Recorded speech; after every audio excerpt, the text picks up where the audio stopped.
जय श्री राम। आज की वीडियो में हम पढ़ने वाले हैं आरबीआई यानी कि रिजर्व बैंक ऑफ इंडिया के बारे में। आज की वीडियो में हम ये भी देखेंगे कि सरकार बहुत सारे नोट छाप करके हर इंसान को क्यों नहीं दे देती। आज की वीडियो में हम ये भी समझेंगे कि अगर कोई नोट छापता हुआ पकड़ा जाता है तो सरकार उसको जेल में क्यों डाल देती है, और ये भी समझेंगे कि सरकार पैसा किस तरीके से कमाती है। तो आज की वीडियो बहुत ज्यादा जबरदस्त होने वाली है और बहुत ही ज्यादा मजा आएगा। अगर आप नॉलेज की वजह से देख रहे हो तो कोई दिक्कत वाली बात नहीं, पर अगर आप एग्जाम की वजह से इस वीडियो को देख रहे हो और नोट्स बना रहे हो तो कोई जरूरत नहीं है, ये पीडीएफ मैं आपको दे दूंगा और आप यहाँ से नोट्स को उतार लेना। तो समझते हैं क्या है आरबीआई। देखो, आरबीआई की फुल फॉर्म है रिजर्व बैंक ऑफ इंडिया। यहाँ पर लिखी हुई है रिजर्व बैंक ऑफ इंडिया।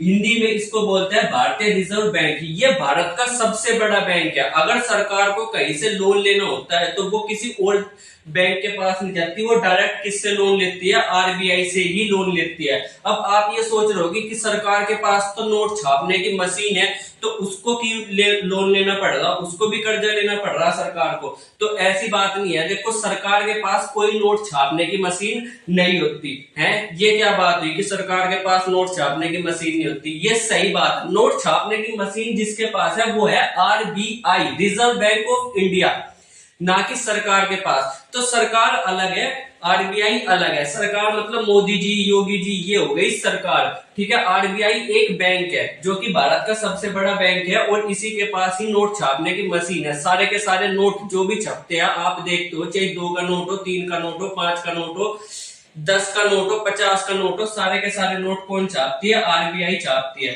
अब आरबीआई को देखा जाए तो आरबीआई को हमने नहीं बनाया था। आरबीआई को भारतीय नहीं, जिसको किसने बनाया था? 1935 में अंग्रेजों ने बनाया था। किसने बनाया था? 1935 में अंग्रेजों ने। क्योंकि हम आजाद हुए थे कब? 1947 में। 1947 से पहले भारत में कौन रहते थे? अंग्रेज रहते थे और वही सरकार चलाते थे। हम कब आजाद हुए?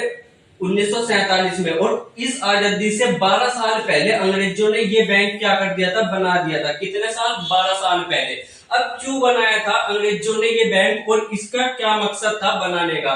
देखो, जो अंग्रेज थे ना, उससे पहले 1935 से पहले भारत में बहुत सारे बैंक थे, जैसे bank of Mumbai, bank of Madras, bank of Calcutta. बहुत अलग अलग टाइप के क्या थे? बैंक थे। और हर बैंक क्या करता था? अपनी अलग अलग करेंसी छापता था, यानी कि हर बैंक अपने अलग अलग नोट छापा करता था। अब ये सोचोगे ये क्या बात हुई, इतने सारे नोट? हाँ, हर बैंक अपने अलग अलग नोट छापता था। बहुत सारे नोट हो गए थे उस समय पे। बैंक ऑफ कलकत्ता के अलग नोट छप रहे, बैंक ऑफ मद्रास के अलग नोट छप रहे, बॉम्बे के अलग नोट छप रहे, और भी बैंक है उनके भी क्या है? अलग नोट छप रहे।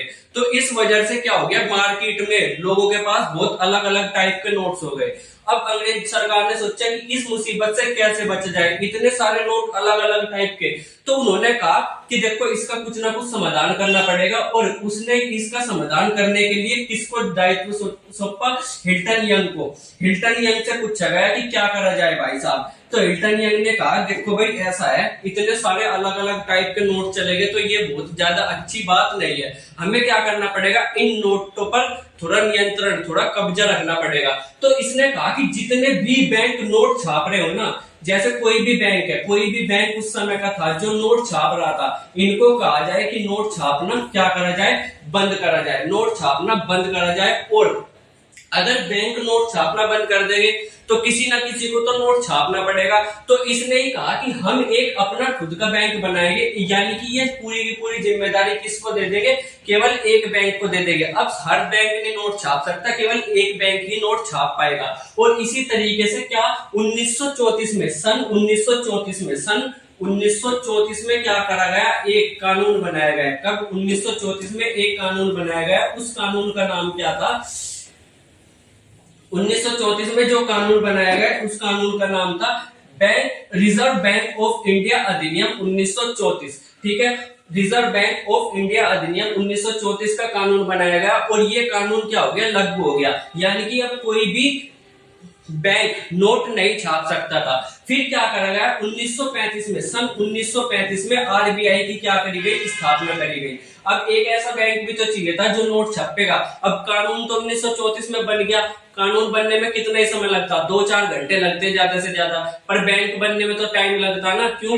क्योंकि बैंक बनेगा पहले उसकी बिल्डिंग बनेगी, फिर उसके कर्मचारी आएंगे, तब बैंक बनाया जाएगा, तो उसमें टाइम लगा। तो 1934 में कानून बना और 1935 में क्या हो गया, बैंक बन करके तैयार हो गया और 1 अप्रैल 1935 से इस बैंक ने काम करना शुरू कर दिया। अब देखो इस काम, अब जो आरबीआई है सबसे पहले ये कहां पर बनाया गया था, ये बनाया गया था कलकत्ता में। कहां पर बनाया गया था, कलकत्ता में। पर कलकत्ता में सरकार को मजा नहीं आया तो उसने क्या कर दिया, 1937 में क्या है, इसका स्थानांतरण कर दिया, यानी कि अब ये बैंक कहां पर है, मुंबई में है और इस समय मुंबई से ही काम करता है। अब ये क्यों बनाया गया था और इसके सबसे बड़े बड़े काम क्या है, सबसे पहला इसका सबसे बड़ा काम है वो है मुद्रा निर्गमन, यानी कि नोटों को छापना। अगर इस समय पे देखा जाए तो केवल एक ही बैंक है जिसको नोट छापने का अधिकार है, वो है आरबीआई। और आरबीआई के अलावा कोई भी नोट नहीं छाप सकता, केवल भारत सरकार छाप सकती है, वो भी केवल 1 रुपए का नोट। अगर 1 रुपए से बड़ा नोट चाहे 2 का हो, चाहे 5 का हो, चाहे 10 का हो, चाहे 50 का हो, कौन छापेगा, आरबीआई छापेगा। और केवल एकमात्र अधिकार ये किसके पास है, आरबीआई के पास है। इसीलिए जब देखोगे ना कि क्या है, किसी को नोट छापते हुए आप पकड़ा जाए, किसी को नकली नोट छापते हुए पकड़े जाए तो क्या कर देते हैं, उसको उठा करके जेल में डाल देती है सरकार। क्यों, क्योंकि ये अधिकार किसका है, केवल आरबीआई का है। और आरबीआई के अलावा अगर कोई भी नोट छापेगा तो यानी कि ये आरबीआई के अधिकार का उल्लंघन है और सरकार क्या करेगी, जेल में डाल देगी। अगर आपको मिल जाए नोट छापने की मशीन और आप कहो, एक गाना बना था ना, भोला बाबा दे दे नोट छापने की मशीन, सबकी बजा दूं बीन। तो अगर भोले बाबा ने आपको नोट छापने की मशीन दे भी दी ना बाबू, तो सरकार आपको जिंदगी भर के लिए जेल में सड़ा देगी। अगर सरकार को पता चल गया आप ऐसे ऐसे कर्म कांड कर रहे हो, तो ऐसे ऐसे गाने ना बनाया करो, कुछ सोच समझ के बनाया करो। भोला बाबा तो दे देगा मशीन, नोट छापने की मशीन बड़ी चीज नहीं है लानी, नोट छापने बड़ी चीज है, ठीक है। तो यहाँ से क्या हो गया, नोट छापने का अधिकार किसके पास है, केवल आरबीआई के पास है। 1 रुपए का नोट भारत सरकार जारी कर सकती है, इसके अलावा जितना भी नोट होगा वो कौन छापेगा, रिजर्व बैंक ऑफ इंडिया। अब देखो रिजर्व बैंक ऑफ इंडिया क्या कर रहा है, नोट छाप रहा है। तो इसका जो सबसे बड़ा अधिकारी होता है वो होता है गवर्नर। क्या होता है, गवर्नर। इसका जो सबसे बड़ा अधिकारी होता है वो होता है गवर्नर। अब अगर नोट छाप रहे हैं, नोट छापने में पैसा नहीं लगता, जाहिर सी बात है। अगर आपको मैं बताऊं, एक डाटा दूं, तो 2000 रुपए का नोट छाप रहे हो, 2000 रुपए का नोट छाप रहे हो, तो उसमें क्या है, केवल 5 रुपए लगते हैं। 2000 रुपए का नोट छापने में केवल 5 रुपए का खर्चा आता है, केवल इतना सा खर्चा। पर फिर भी नोट 2000 रुपए में चलता है, ऐसा क्यों? तो नोट कुछ नहीं है, नोट केवल एक गारंटी है। नोट क्या है, केवल एक गारंटी है जो गवर्नर देता है। आरबीआई का गवर्नर क्या देता है, एक गारंटी देता है कि अगर आप मेरे से, आपके पास ये नोट है, ठीक है, तो आप मेरे से आकर के 2000 रुपए का सामान ले सकते हो। अगर कोई ये नोट नहीं लेगा तो कौन लेगा, गवर्नर लेगा। ये गारंटी पर चलता है नोट। गारंटी कैसे, जैसे मान लो क्या होता है, एक आप सुनार के पास गए, ठीक है, आप क्या गए, सोनार के पास गए, सुनार के पास गए, सुनार के पास क्या करा आपने, एक सोना लिया, सोना लिया, ठीक है, या सोना दिया, सुनार को कितना सोना दिया, 10 तोला या 10 ग्राम क्या दे दिया, सुनार को तोला सोना दे दिया। अब सुनार क्या करेगा, इस 10 ग्राम के बजाय में क्या देगा, एक स्लिप देगा, एक क्या देगा, स्लिप, यानी कि रसीद देगा। क्या देगा, एक रसीद देगा, ठीक है। अब ये रसीद जिसके पास भी होगी, ये रसीद जिसके पास भी होगी सुनार, और ये रसीद सुनार को जाके देगा ये व्यक्ति, तो सुनार क्या दे देगा, इस रसीद के बदले में आपको 10 ग्राम सोना दे देगा।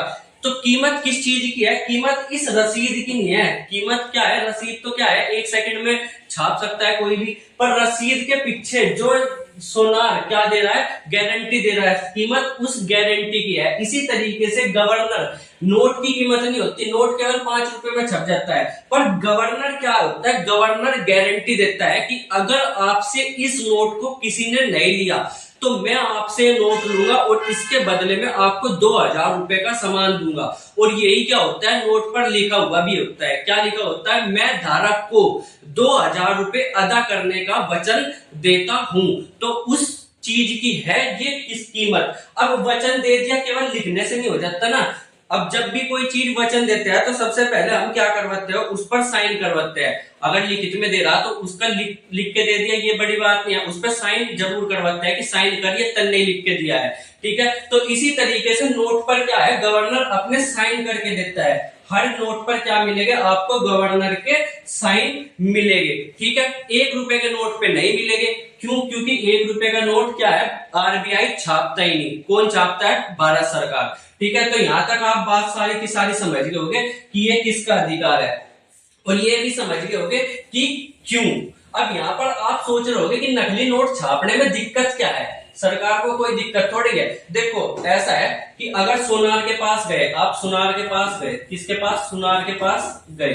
ठीक है, सोनार के पास गए और आप नकली रसीद लेकर चले गए। क्या? नकली रसीद। नकली रसीद लेकर के चले गए सोनार के पास और कहा कि नहीं देखो ये रसीद क्या है, मेरे पास रसीद है पर नकली है, इस सोना दे मेरे को 10 ग्राम। तो सोनार क्या करेगा, वो बहुत ज्यादा दिमाग लगा रहे हो बेटा, उठा करके आपको जेल में फिटवा देंगे। क्या? चोरी के या घपलेबाजी के इंजाम में। तो बिल्कुल सेम काम यहाँ पर क्या होता है, यही होता है गवर्नर में। अब देखो नकली नोट क्या है, गवर्नर तो छापता नहीं, आरबीआई ने नहीं छापा नकली नोट। ठीक है, नकली नोट किसने? आरबीआई ने नहीं छापा। ठीक है, किसी ने, किसी दूसरे आदमी ने छाप दिया, किसी दूसरे आदमी ने वो क्या कर दिया, नकली नोट छाप दिया। अब गवर्नर के नाम से छपा, दिक्कत ये नहीं थी कि उसने दूसरे आदमी ने नोट छपा, ये गवर्नर के नाम से छपा, इसीलिए गवर्नर को क्या होगी, आपत्ति होगी कि देखो ये मेरे नाम से नोट छाप रहा, वो भी नकली नकली।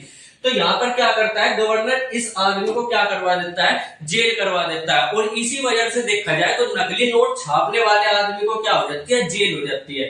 ठीक है, तो यहाँ पर आपकी सारी की सारी बात क्लियर होगी कि क्या है पूरा का पूरा मसला, नोट के पीछे की कहानी। अब देखो यहाँ पर ये हो गया इसका पहला अधिकार कि आरबीआई के पास क्या है, नोट छापने का अधिकार है और आरबीआई इस समय जितने चाहे उतने नोट छाप सकता है। आरबीआई के पास ऐसी कोई लिमिट नहीं है कि उसको 10 रुपए छापने हैं, 10 करोड़ छापने हैं, 10 अरब छापने हैं। आरबीआई का जितना मन करेगा आरबीआई उतना पैसा छाप लेगा।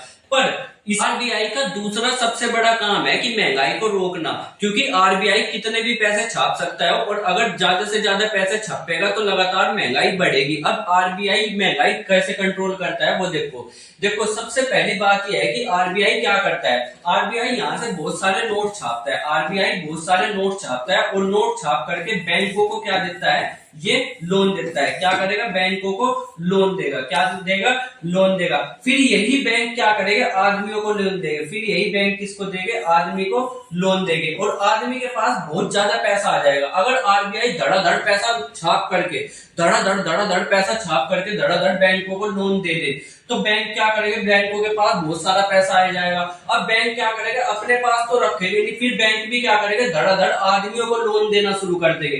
अब आदमियों के पास बहुत ज्यादा पैसा आ जाएगा तो यानी कि बहुत सारा पैसा आ गया तो वो धड़ाधड़ उसको खर्च भी करेगा। अब यहाँ पर क्या होगा, दो आदमी सोचो, आदमी ए और आदमी दो।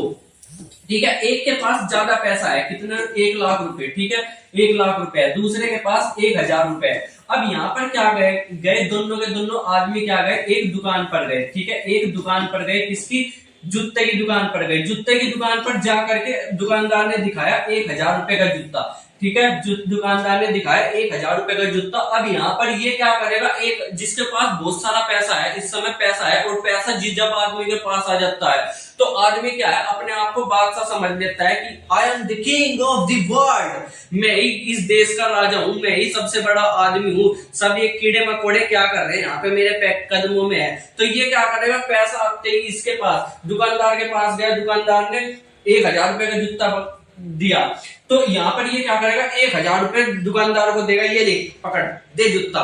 तो कितने में बिका जूता, कितने में बिका, 1000 रुपए में। दूसरा आदमी है बेचारा गरीब शरीफ से आदमी, गरीब शरीफ का भी ये छोड़ दो कि इंडियन मम्मी जी गई 1000 रुपए देके, क्योंकि पापा ने दिए थे 1000 रुपए। अब 1000 रुपए में मम्मी को बहुत सारा काम करना था, पैसे है नहीं, ये गई जूता लेने के लिए, दुकानदार ने बताया 1000 रुपए का जूता। अब मम्मी जी को दिख गया कि अगर 1000 रुपए का जूता ही ले लिया तो मेरा तो जूता लग जाएगा। तो यहाँ पे ये क्या करेगी, मम्मी जी कहेगी इसको, नहीं 1000 रुपए बहुत ज्यादा है भैया जी, आप 150 रुपए में दो। ठीक है, तो 1000 रुपए का जूता क्या है, मम्मी जी ने 150 रुपए रेट लगाया इसका। दुकानदार जाहिर सी बात है मानेगा नहीं, ये कहेगा नहीं देखो ऐसा नहीं हो सकता, 900 में बात डन करो। ठीक है, तो मम्मी जी कहेगी ठीक है 160। तो यहाँ पे ये क्या होगी, बहुत ज्यादा बहसबाजी होगी, बहुत ज्यादा नाप तोल से बातचीत चलेगी। मम्मी निकल करके जाएगी दुकान से बाहर, कभी दुकानदार उसको बुलाएगा, आ जाओ आ जाओ आ जाओ आ जाओ, इधर ले जाओ, इतने में ले जाओ। तो ये बातचीत लास्ट में आ करके ना 1000 पे बिकेगा ना 150 में बिकेगा, ये जूता कितने में बिकेगा? 300 रुपए में बिकेगा। कितने में बिकेगा? 300 रुपए में बिकेगा। और इससे ज्यादा मम्मी कोई देगी भी नहीं, 300 से ज्यादा वो छोड़ के जाना मंजूर है, 300 से ज्यादा तो नहीं देगी। ठीक है, तो अगर 1 लाख रुपए किसी आदमी के पास है तो जूता 1000 में बिका, 1000 रुपए आदमी के पास है तो 300 में बिका। तो यहां से आप डायरेक्ट समझो कि अगर लोगों के पास पैसा बहुत ज्यादा आ जाएगा और फ्री में पैसा आ जाएगा तो और ज्यादा बुरी हालत होगी। तो महंगाई क्या हो जाएगी? बहुत ज्यादा हो जाएगी। अब इस महंगाई, ये इतनी ज्यादा पैसा ना हो जाए लोगों के पास कि इतनी ज्यादा महंगाई हो जाए, इस पे भी तो कंट्रोल रखना आरबीआई को। तो इस वजह से आरबीआई क्या करती है? बैंकों को लोन देती है। क्या देती है? लोन तो देती है। किस पे? लोन, यानी कि कर्जा देती है। ठीक है, बैंकों को कर्जा दिया, पर इसके लिए क्या लेती है? कर्जा दे तो दिया, इसके लिए ब्याज लेती है। क्या लेती है? ब्याज। क्या लेती है? ब्याज। और जाहिर सी बात है, अगर कोई भी पैसा लोन पे दे रहा है तो जाहिर सी बात है उस पे ब्याज वो लेगा। फ्री में कोई किसी को पैसा नहीं देता, इसीलिए आरबीआई भी क्या लेगी? इस पैसे पर ब्याज लेगी। अब जो ब्याज की रेट है, आप देखते होगे ना, 5% पे दे दिया, 10% पे दे दिया, 2% पे दे दिया, इसको हम क्या बोलते हैं आम भाषा में? ब्याज की दर। ठीक है, जब आरबीआई किसी बैंक को ये देता है तो उसको बोलते हैं रेपो रेट। क्या बोलते हैं? Repo rate. ठीक है, रेपो रेट। आरबीआई क्या देगा? जब आरबीआई बैंकों को ब्याज देगा तो उसको क्या बोलेंगे? रेपो रेट देगा, बोलेंगे जिस दर पे देगा। अब बैंकों के पास पैसा हो गया, अगर रेपो रेट बहुत ज्यादा होगी, अगर रेपो रेट बहुत ज्यादा होगी यानी कि ब्याज की दर बहुत ज्यादा होगी। अगर आपके सामने कोई कहे, देखो आपने कर्जा उठाया होगा, अगर कहे कि 1 लाख रुपए लेने, ब्याज की दर लूंगा मैं 20% पर मंथ के हिसाब से, तो आप 1 लाख रुपए लोगे? बिल्कुल भी लोगे। कहेंगे अरे दिमाग खराब है, इतना तो मैं कमाने का भी नहीं, मेरा तो सारा जुगाड़ क्या है, ब्याज भरने में ही निकल जाएगा, तो मैं कर्जा नहीं ले रहा। अगर वही आदमी कहे कि चलो मैं रेट लूंगा, ब्याज की दर लूंगा 1%, तो आप कहेंगे अरे आने दे आने दे आने दे आने दे, और पैसा दे, जितना दे सकता है उतना दे, क्योंकि 1% तो आदमी ऐसे ही दे देता है। तो यहाँ पे क्या है, आरबीआई क्या है, जितनी ज्यादा ब्याज की दर कम रखेगी, जितनी ज्यादा ब्याज की दर यानी कि रेपो रेट कम होगी, बैंक को उतना ही ज्यादा कर्जा आरबीआई से लेंगे, बैंक उतना ही ज्यादा कर्जा आरबीआई से लेंगे। और आरबीआई से कर्जा लेकर के अपना तो पास नहीं रखेंगे, उतना ही ज्यादा कर्जा किसको देंगे? आदमियों को देंगे। यानी कि जितना ज्यादा रेपो रेट कम होगा उतना ही ज्यादा बैंक पैसे लेंगे, उतना ही ज्यादा फिर आदमियों को लोन देंगे। यानी कि जितना रेपो रेट कम उतना आदमियों के पास पैसा ज्यादा हो जाएगा, यानी कि उतनी ही महंगाई बढ़ जाएगी। ठीक है, यहाँ तक पूरी समीकरण समझ में आ गई। तो अगर आरबीआई को देखना कि हाँ यार ये क्या करा जाए, मजा नहीं आ रहा, महंगाई बहुत ज्यादा हो रही, तो महंगाई को थोड़ा कम करा जाए, तो आरबीआई क्या करेगा? रेपो रेट को क्या कर देगा? एकदम से बढ़ा देगा। आरबीआई ने रेपो रेट को बढ़ा दिया, बैंकों ने लोन देना क्या कर दिया? बंद कर दिया। बैंकों ने लोन देना बंद कर दिया तो आदमियों को लोन देना बंद कर देगा बैंक। अब जब लोन देना बंद कर देगा बैंक, तो क्या करेगा?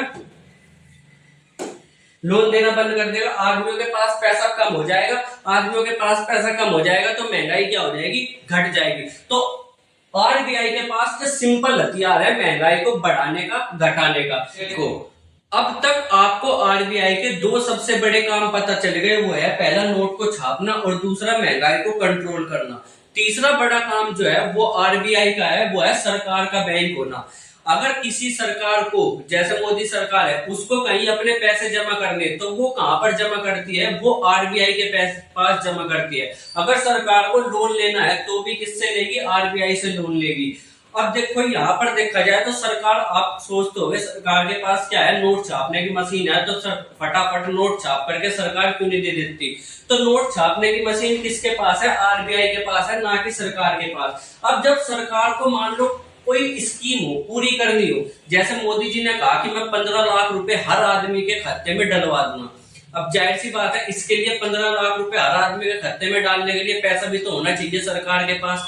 तो सरकार के पास तो पैसा है नहीं, तो वो कहां से लेगी? वो किसके पास जाएगी? वो आरबीआई से पूछेगी, भाई आरबीआई देखो मेरे को क्या था, मेरे को 15 लाख रुपए हर आदमी के खाते में डालने थे। किसके पास जाएगा? आरबीआई के पास। अब आरबीआई ये कहेगा क्यों डालने थे और मैं तेरे को पैसा क्यों दूं? या आरबीआई कहेगा कि देख मैं तेरे को पैसा तो दे दूंगा, पर किस पे दूंगा, कर्जे पे दूंगा। सरकार को पैसा तो मिल जाएगा, किस पे, सरकार को पैसा मिल जाएगा, पर किस पे मिलेगा, कर्जे पर। अब सिंपल सी बात ये बताना कि सरकार ने क्या लिया, आरबीआई से कर्जा लिया लोन के रूप में, और फिर सरकार ने यही पैसे 15 लाख रुपए आदमी के खाते में डाल दिए। ठीक है, मान लो ऐसा हुआ कि 15 लाख रुपए आदमी के खाते में डाल दिए।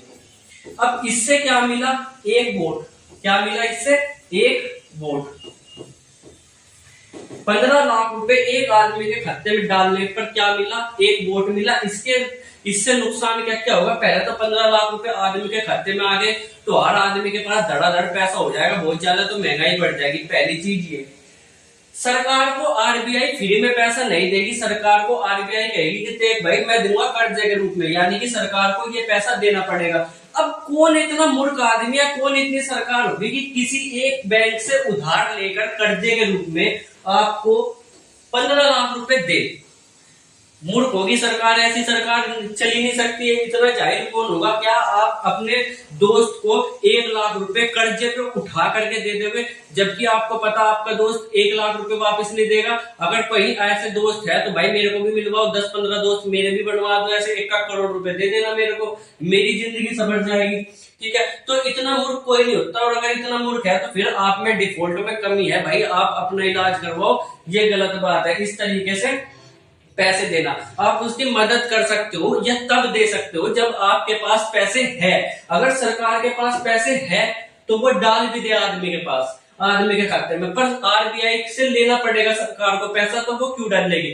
अब फिर ये वादा क्यों करा गया था सरकार के द्वारा कि हम 15-15 लाख रुपए लेकर आएंगे, तो ये वादा मोदी जी ने करा था कि हम काला धन लेकर आएंगे। काला धन का मतलब यह है कि वो गैर कानूनी रूप से कमाया गया पैसा।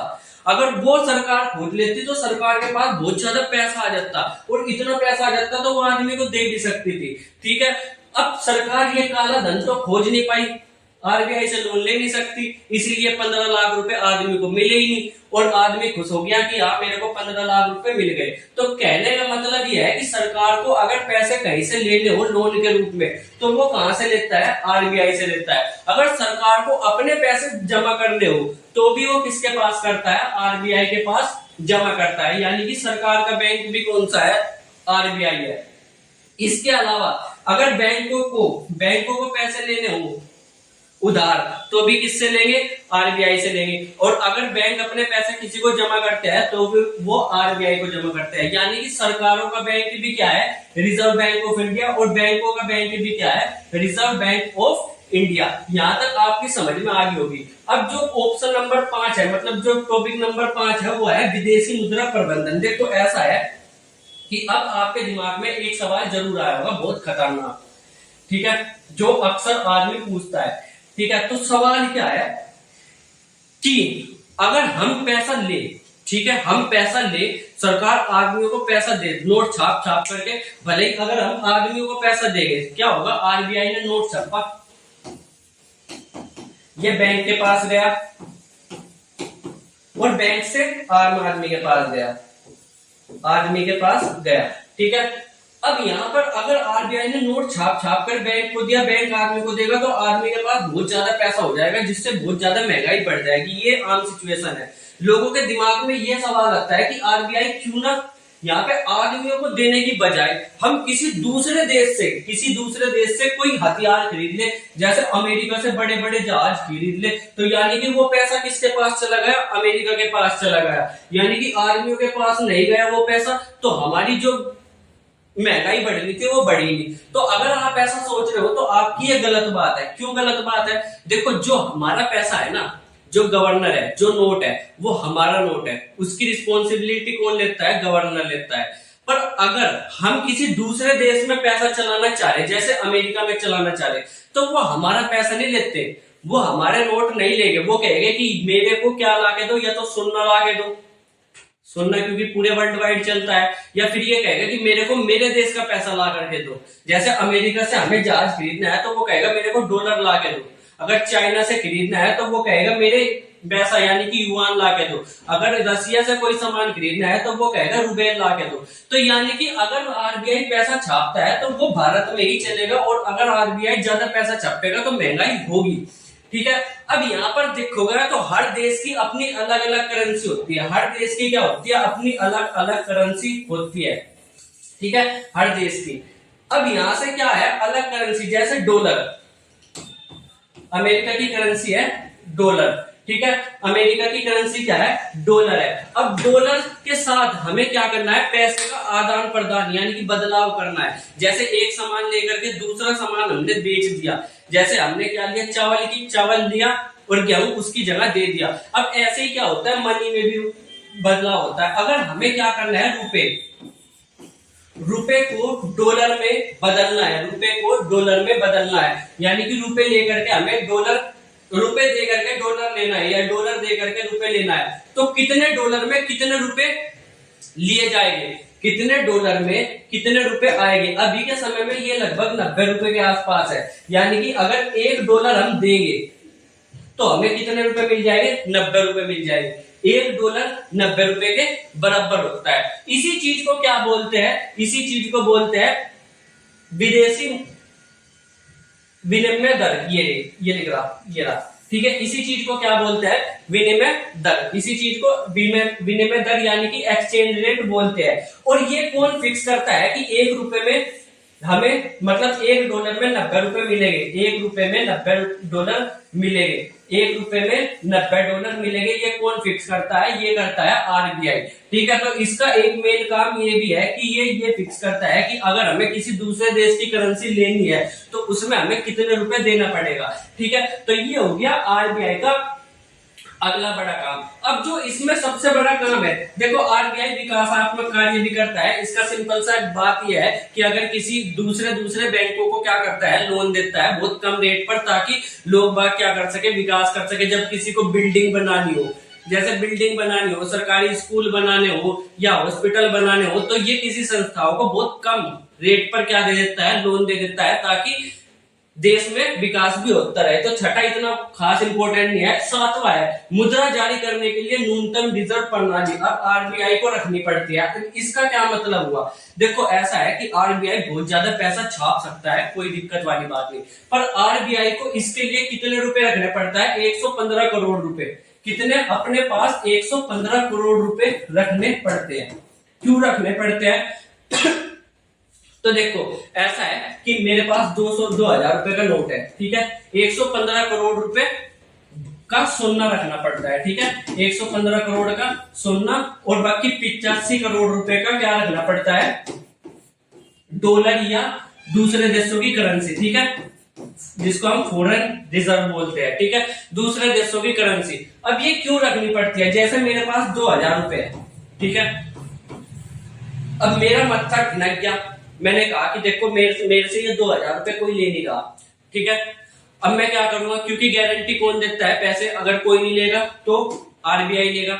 अब ये ले करके मैं पहुंच जाऊं आरबीआई के पास कि देखो मेरे से 2000 रुपए कोई नहीं ले रहा, अब इसके बदले में मुझे क्या दो, कुछ दो, यानी कि क्या दो, सोना दो। तो ऐसी एक चीज है सोना, जिसको हर कोई ले लेता है। तो अगर ऐसा कोई कहे कि 2000 रुपए के बदले में मेरे को सोना दो, और ऐसी स्थिति आ जाए कि लोग ने पैसे पर भरोसा करना कम कर दिया और उनको अपना पैसा चाहिए, सोना चाहिए, तो आरबीआई क्या कर सके, उन लोगों को सोना दे सके। क्योंकि ऐसा तो है नहीं कि हर आदमी जाकर के कहेगा, एक अद्धा ही होता है जो मत्था खराब होता है, जिसका जो ऐसी बात करता है, तो उसको क्या करेगा, 2000 रुपए लेकर के इसकी जगह क्या कर देगा, सोना दे देगा। तो इस वजह से आरबीआई को अपने पास 115 करोड़ रुपए का सोना हमेशा रखना पड़ता है, और फिर वो नोट छापता रहता है कि अगर मजबूरी पड़ी कभी तो वो इस पैसे का यानी कि इस सोने का इस्तेमाल कर सके, ठीक है। अगर कोई दूसरा आदमी आ गया, जैसे किसी विदेश से आ गया, तो विदेश वाला कहेगा कि मेरे को सोना भी नहीं चाहिए, तो उसको क्या दे देंगे हम,